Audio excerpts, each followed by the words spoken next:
In a quiet suburban town where everyone knows each other's business, I stumbled upon a shocking revelation that turned my world upside down.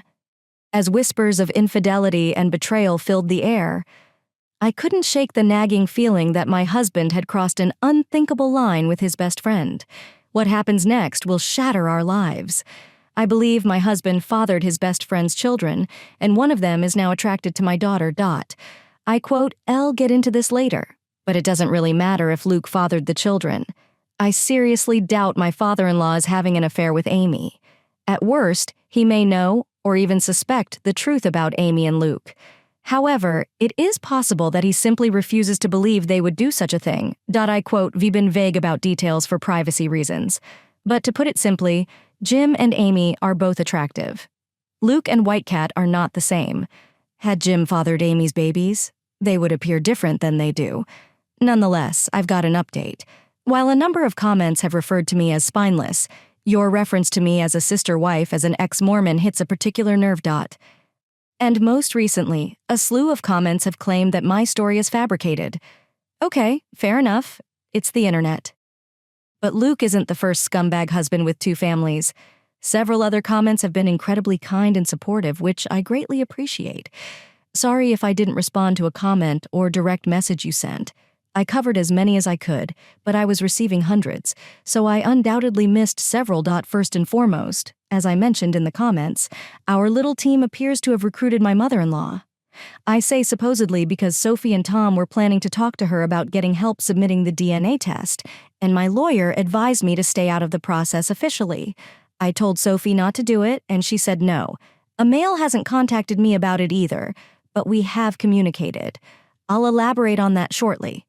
The bottom line is that I was unaware of any DNA test loophole. City. Another piece of positive news. I was going through the papers in preparation for my divorce. Wanting to get a head start on looting. One thing that came to my attention is that my name appears on the paperwork for our home. Luke's name is not. I was the one who purchased the house, and we had always intended to include Luke on the paperwork at some point, but we never got around to it, and the idea was eventually forgotten. My lawyer, Paige, pointed this out to me, and it was like discovering a winning lottery ticket on the ground. I quote, "I'm not sure where I would be without Paige. She's a dear friend from college, whom I turn to for assistance. She's been there for me this week, not just as legal counsel, but also as a friend who I desperately needed right now. The thing is, she is not our lawyer. Luke and I have our own family attorney who has helped us out of difficult situations in the past. We had a disagreement with our homeowners association a few years ago. Paige is a lawyer who specializes in family law and has previously handled divorces. Luke remembers her from college and knows she studied law, but he doesn't know she's a divorce attorney, so I can invite her over for coffee. Like we're catching up, and he has no idea what's going on. It turns out, he's not the only one who can keep someone under his spouse's nose, under the guise of friendship. So I wanted to provide an update. I last looked in Luke's phone 3 months ago. Around this time, Sophie and Tom started going around claiming they wanted to date. I found nothing. While I know how to search for recently deleted photos, I didn't find any. My comments showed me how to find recently deleted messages. So I did it while Luke was asleep. Swiped his phone and carried it downstairs. Checked recently deleted. I'm glad I did. But I also wish I hadn't because I'm still recovering from the pain. Sure enough, a conversation with Amy had been deleted from recent texts about our conflict, with Amy describing me as a problem and Luke attempting to pacify her without defending me. To be clear, they both mentioned how they had anticipated this for a while and hoped it would never happen. Presumably, I accused them of having an affair during the entire conversation, and the fact that it was deleted was suspicious. Nothing was actually admitted, so I scrolled up to a few days before the fight. Amy's messages became a little more flirty. Then I noticed it 5 days before confronting them. Amy had asked Luke for a topless selfie without a shirt or bra. Guys, I was in tears. I knew it was true. I knew it in my bones, but seeing the evidence cut me like a hot knife. It doesn't help that Amy has always had larger breasts than me. I exited the Messages app and looked at Luke's recently deleted photos. Sure enough, the same selfie was present, and others. Amy is topless. Amy is naked in various poses to show off. Some of these pictures showed the two of them cuddling and pressing close together like a couple. She was completely naked in some. They both were. There were videos. Amy sent Luke a video message of herself topless, and I had to hear her voice talking to him in an unsettling tone about how she was sending him a quick video to help him get through the day. In more than one video, she addressed him as her boyfriend. I almost vomited after hearing her call him that. I stopped looking at that point. After about 5 minutes of searching, I felt compelled to check Luke's laptop.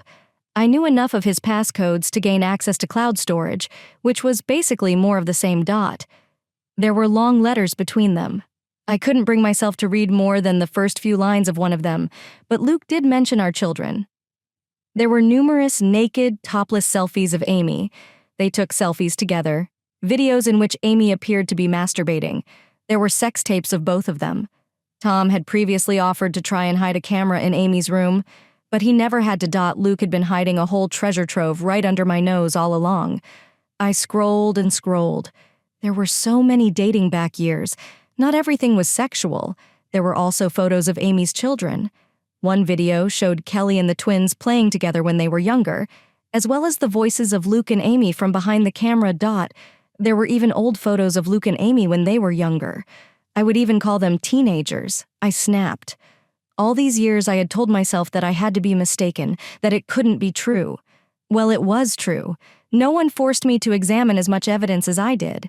However, seeing it has left me deeply hurt. And at that point, I wanted to take action. So I did. I called my lawyer, a remarkable woman. It was the middle of the night, so I had to call her twice before she answered.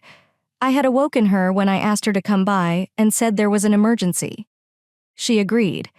I also asked her to complete the paperwork and have it ready. She told me she'd had it ready since I first contacted her, as I waited for her. I went through the necessary channels on Luke's laptop to ensure he couldn't remotely disconnect our access to his little stash, including changing passwords. My lawyer, Paige, arrived, and I went outside to greet her in the car. I cried for about half an hour in the passenger seat, and she was fine with it. Before I handed her Luke's phone and laptop, I gave her all of the information she needed to use them. She warned me that this could be considered theft, so I asked her to forward and print out copies of everything she could before returning the items because I couldn't bear doing it myself. She agreed. I went back inside and packed Luke's belongings while the house slept. When I got up to use the bathroom, he asked what I was doing, but I told him I was just cleaning. Luke stirred once or twice while I was in the bedroom, but did not awaken. I got all of his belongings packed into trash bags and loaded the car. When I woke him up and told him to get outside. He was confused and half asleep, but he noticed something was missing. I ignored his questions and simply told him to join me, so he followed me outside. Once we were near the car, I took out the divorce papers and officially handed them to him. That's when he realized what I was doing and attempted to talk me out of it. I tried to be sweet with myself, to be tender. He kept insisting that he loved me and that there had never been anything between us, and Amy tried to persuade me not to break up our family. Even 2 weeks ago, I might have wilted under his manipulation and gaslighting, which were truly masterful, but I see through it now. I did not tell him that. I knew he was full of bullshit. I did not tell him what I had seen. I just told him we were done. He took a different approach. He refused to leave, stating unequivocally that our children were his too, and that even if we were separating, I had no right to simply decide the kids would stay with me over him. This is where I coldly presented the paperwork, reminding him that the house is in my name, and in no way would my children stay with Amy. He argued for a while longer, but eventually decided to be the bigger person and keep the peace. At that point, I didn't care where he went before leaving. He inquired about his phone and laptop, to which I replied that they were temporarily stored in one of the bags. I couldn't sleep for the remainder of the night. I cried some more. I eventually realized I'd have to wake my children up early and explain as much as I could. Naturally, I awakened Sophie first. I told her I had kicked her father out and found evidence of an affair on his devices. I didn't specify the type of evidence, and she didn't ask. I awoke the others and gently informed them that their father had left to stay somewhere else for a while. that I didn't know where dot. But from now on, things would be different. Louise was the one who asked if we were getting divorced, and I couldn't lie to her. I told her yes. Oh, and they asked when they could see their father again, which made me want to cry. Sophie was a huge help, encouraging her siblings to be sympathetic to me right now while worrying about Dad later. I knew better than to turn them against their father. Paige warned me against doing so as well, so I only informed Sophie that the affair had been confirmed because she was already aware. However, as the kids were getting ready for school, one approached me and asked me directly if it was about Amy and whether Luke would be with her instead of me. I couldn't respond, but I suppose that is an answer in itself. I got the kids to school, and my next step was to call and have the locks changed. I knew Luke would return for his devices soon, but thankfully Paige returned with them first. It was a quick visit. She simply informed me that everything had been completed and that she had all of the records necessary for court. Sure enough, Luke showed up an hour later, demanding to know where his laptop and phone were. I had placed them back in our bedroom as if they had never moved, and I simply told him he had forgotten them. He insisted that I had said they were in one of the bags, so I just shrugged and told him I was mistaken. After grabbing them, he tried to reason with me again, but I simply showed him the door. I knew the kids would be coming home from school soon, and I believe he was trying to delay leaving so he could see them. I wasn't having it. I shouted again and sent him on his way. I'm still in extreme pain and despair over what I witnessed. I quote him, not sure if he'll realize that someone went through his devices and copied the evidence, or if he suspects I saw anything, but he clearly didn't say so. After he left, I cried again. Talked to my mother-in-law that night. Luke apparently showed up at his parents' house, which surprised me because I assumed he'd stay with Amy instead. But maybe he knows how suspicious that would appear to the kids and doesn't want to rock the boat too much. Maybe he knows I'm more likely to allow my children to see their grandmother than Amy at this point, and he wants to see them so he can tell them his version of events. That isn't happening. He had already told me that he told her and Jim that I was having a mental breakdown and that he wished he could help. But my paranoia is making me lash out and become violent. I was never violent. I shoved him away when he tried to hold me. That's all. What's even more hilarious is that he made no mention of Amy to his parents. He didn't even frame it as my false belief that he was having an affair, despite the fact that this is his story. He left Amy out of his conversation with his parents. Kat acknowledged that she believes me. Jim doesn't know what to believe anymore. According to Kat, he appeared very troubled by what he heard from all sides. Amy is radio silent.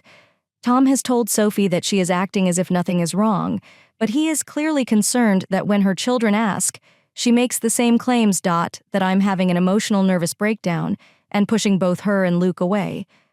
She makes no mention of my accusation of an affair, but still blames everything on them. Amy has not contacted me directly, and I have not attempted to communicate with her since our heated argument.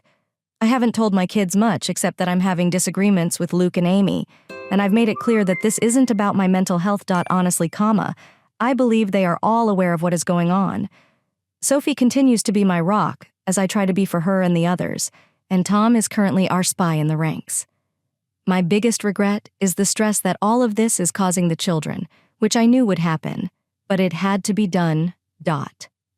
My life has fallen apart, but it was never my own. Update. In my previous post, there were several criticisms of the page. You'll like this update. It turns out that you weren't the only one who had issues with her. The fact that the deed is in my name is not a complete plot twist, but Paige believes that combined with the fact that I am the one who pays the mortgage, I have a very good chance. It could be interpreted as shared marital property, but I'm going with primary custody and supervised visits anyway. I'm playing hardball. People also questioned whether I should continue to post these, but as long as they are all anonymous, I am fine. It doesn't matter if someone who knows me can tell I posted this. I didn't use any real names, reveal my location, or anything similar.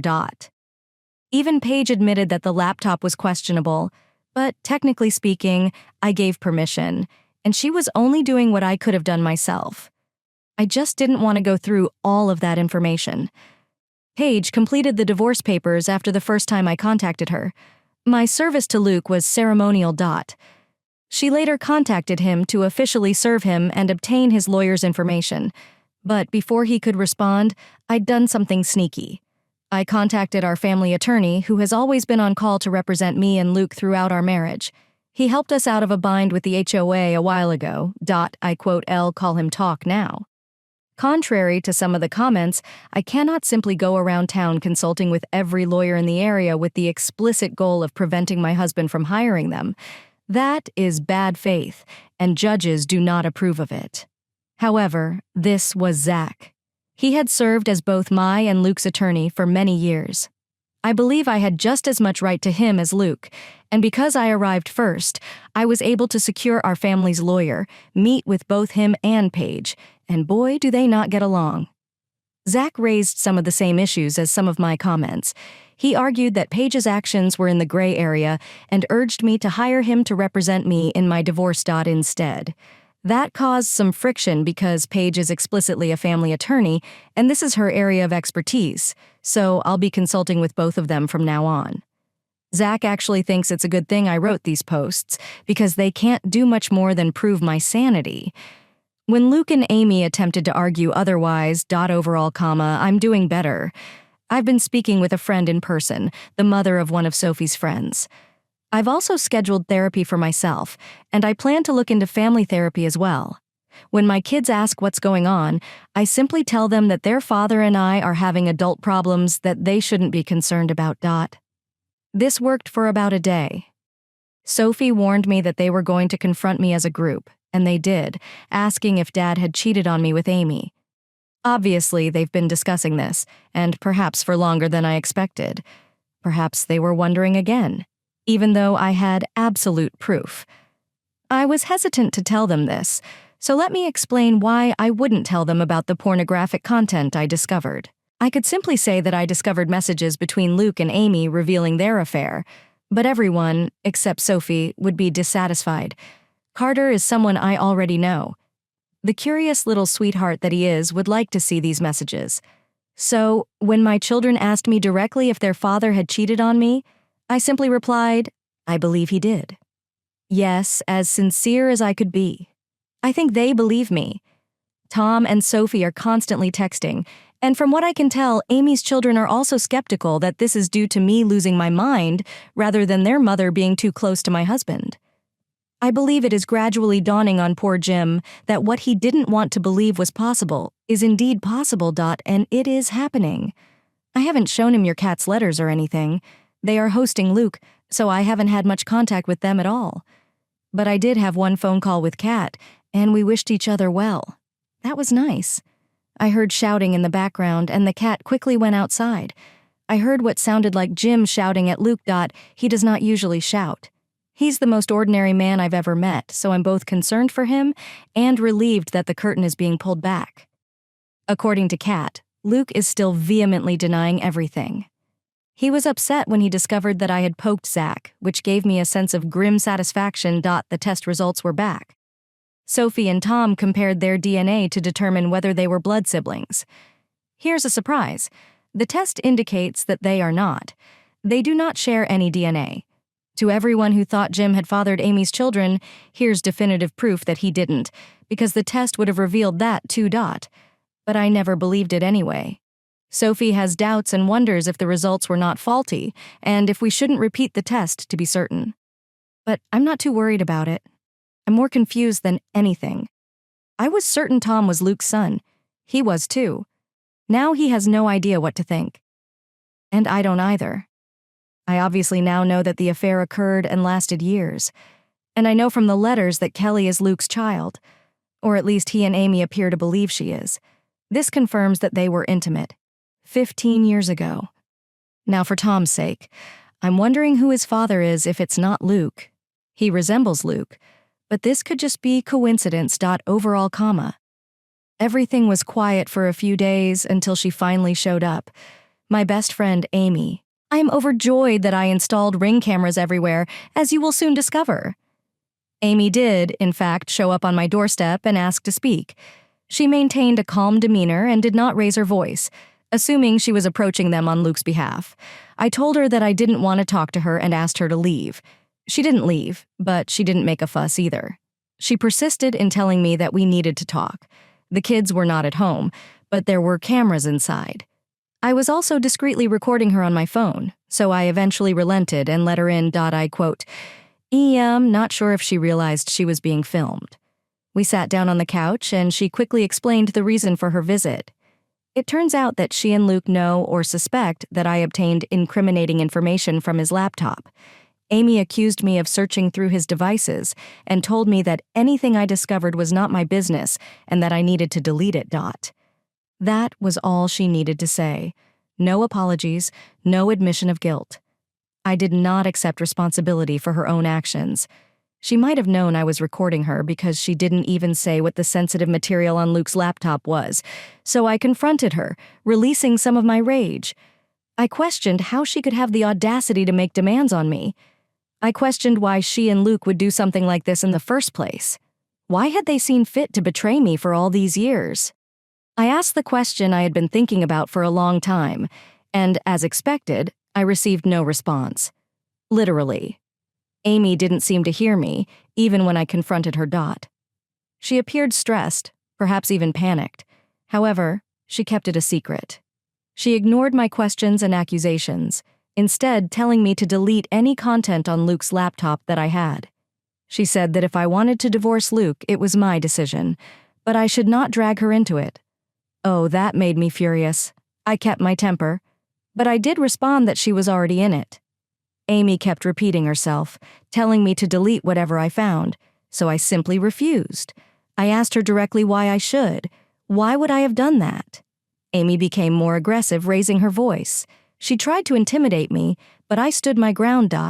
She told me that this was not about me and that I should just do what she said because it was very important. So I asked again, why? Again, she refused to respond. So I asked her if Luke had sent her to do this, or if she had arrived on her own. There's no answer to that either. It was like speaking to a brick wall. So I asked her to leave, just as I had feared. She wouldn't leave. She refused to leave until I deleted everything I discovered in front of her. I couldn't stop laughing. I told her that was not going to happen. In another moment, I could see her becoming increasingly agitated. She stood up, ran into the other room, and grabbed my laptop. Before I could stop her, she smashed it to the ground. I'm not sure why she thought that would work or get her the results she wanted. I believe she was just panicking. Obviously, I still have everything except that I need to purchase a new laptop. Unfortunately, she did this outside of the camera's frame. But that's fine. I have backed up all of my important files. And at that point, I was more concerned that Amy would do something drastic. She looked like she was about to have a breakdown. I tried again, calmly, to tell her she needed to leave or I'd call the cops. She refused again and simply demanded that I drop the whole cheating thing and divorce Luke without attempting to argue that an affair occurred. At that point, I simply stared at her. I considered the woman to be one of my closest friends in the world, and I told her that while I didn't know her, she owed her children the truth, that they had the right to know where they came from and who Luke truly was to them. Amy bristled and told me it wasn't my business, that I didn't understand her family, and that I should back off. She kept saying that I could divorce Luke, but I couldn't claim he had an affair with her. I simply told her that I didn't need her permission to handle my divorce the way I wanted, and told her to leave. She became increasingly desperate, and her rage escalated to the point where she physically assaulted me. I had not expected her to actually do this. I'm not much of a fighter, but I am familiar with the human body and its weaknesses. She really hurt me, but I managed to get her off me. That part was very much on camera, and the entire audio was recorded on my smartphone. She finally left after that, and I immediately called the police to file a report. I had the strangest feeling she was going to do something similar, and I wanted to beat her to it. I was able to clean myself up before I had to face my children, and while I played down the situation, I did not lie to them about why I had a blackout. For their own safety, I advised them to avoid Amy. I also sent the footage to Paige and Zach, as well as photos of my injuries before I cleaned up. They've also printed out the letters mentioning Kaylee as Luke's child. Amy appears to have completely screwed herself over in this situation. I'm not sure what her motives were. Was she protecting Luke? Was it his idea? Does she really not want the world to know she is a homewrecker? Is she covering her ass? As if they didn't already know. The more people in my social circle I speak with and educate them on the basics, the more they admit that they had previously wondered if Luke was cheating on me, but lacked concrete evidence. I suppose Amy does not want her children to know who fathered them, which makes sense, but I am still not sure about Tom. I didn't ask Amy about him specifically. I'm not sure why you're so eager for these updates, but I don't mind sharing them. I've never blogged about my life before. I imagine it feels like this.